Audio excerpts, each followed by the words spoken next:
ان ہستی کا نام ہے حضرت میثم بن یحییٰ التمار۔ بڑے ہی عظیم ہستیوں میں سے ہیں یہ۔ حضرت مولا علی مشکل کشا شیر خدا کے آزاد کردہ غلام ہیں۔ واقعہ کچھ یوں ہے کہ ان کے اور حضرت اویس قرنی کے معاملے میں بھی ذرا سی مماثلت ہے۔ جس طرح حضرت اویس قرنی کی بشارت پہلے سے دے دی تھی مولا علی کو، حضرت عمر کو، اسی طرح ان کی بھی بشارت حضور نے پہلے ہی دے دی تھی۔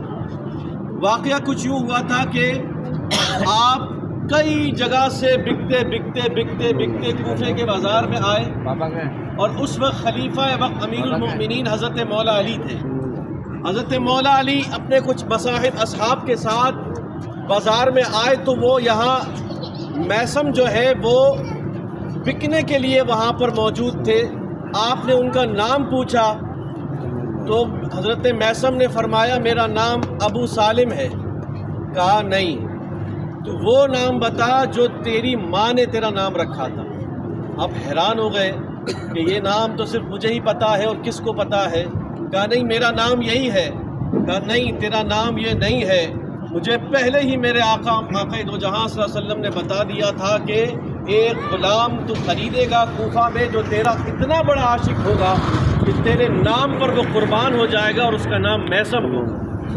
تو اسی وقت وہ اٹھا اور اٹھ کر کہا آپ حق ہے، نبی پاک حق ہے، آپ نے سچ فرمایا۔ لہٰذا اسی وقت آپ نے ان کو خریدا بھی اور خرید کر آزاد بھی کیا، اور پھر یہی میثم جن کی کنیت پھر ابو سالم رکھی گئی، آپ پورے کوفہ کے کھجور کی ٹریڈ کے سب سے بڑے یونین صدر بن گئے۔ اتنی بڑی ٹریڈ کے وہ کھجور کی ٹریڈ کرتے تھے کہ آپ تمام کھجوروں کے بیوپاریوں کے صدر بن چکے تھے۔ اور عشق علی کا عالم یہ تھا کہ ہمہ وقت ہر وقت اپنی زبان پر حضور کی وہ حدیثیں سنایا کرتے تھے جس میں حضرت مولا علی کے فضائل ہو۔ ہر وقت حضرت علی کے فضائل سنایا کرتے تھے۔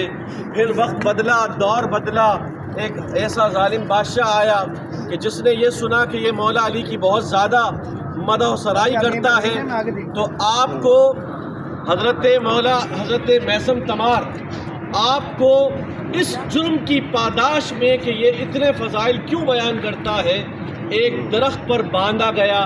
وہ مسکرا رہا تھا، پھر اسے کہا کہ تو اس سے باز نہیں آئے گا، پھر بھی وہ مسکرا رہا تھا۔ اتنا مارا کہ ہاتھ کٹ گئے، پھر بھی وہ مسکرا رہا تھا۔ تو بالآخر انہوں نے یہ پوچھا کہ تو مسکرا کیوں رہا ہے؟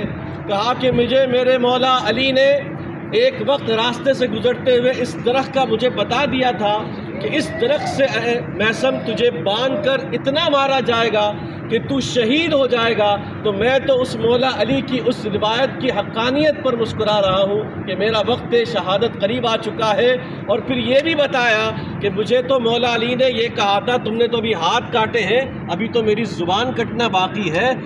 وہ بھی کہا تھا کہ تیری زبان بھی کاٹی جائے گی، اور پھر بالآخر ایسا ہوا کہ حضرت میثم کی زبان تک کاٹ دی گئی، پھر بھی آپ مسکراتے رہے، اور اسی طرح اسی درخت پر آپ کو شہید کر دیا گیا۔ تو یہ وہ سچے محب علی ہیں حضرت میثم تمار جن کی بارگاہ میں ہم حاضر ہیں۔ اب یہاں سے ہم فوری طور پر حاضری دے کر آگے بڑھیں گے۔ آگے بہت زیارتیں ہیں، زیادہ وقت نہیں لگائیے گا۔ ایک بار سورہ فاتحہ، 3 بار سورہ اخلاص پڑھ کر اندر سے فاتحہ پڑھ کر آپ باہر آ جائیں۔ خواتین ایک ساتھ باہر آ جائیں۔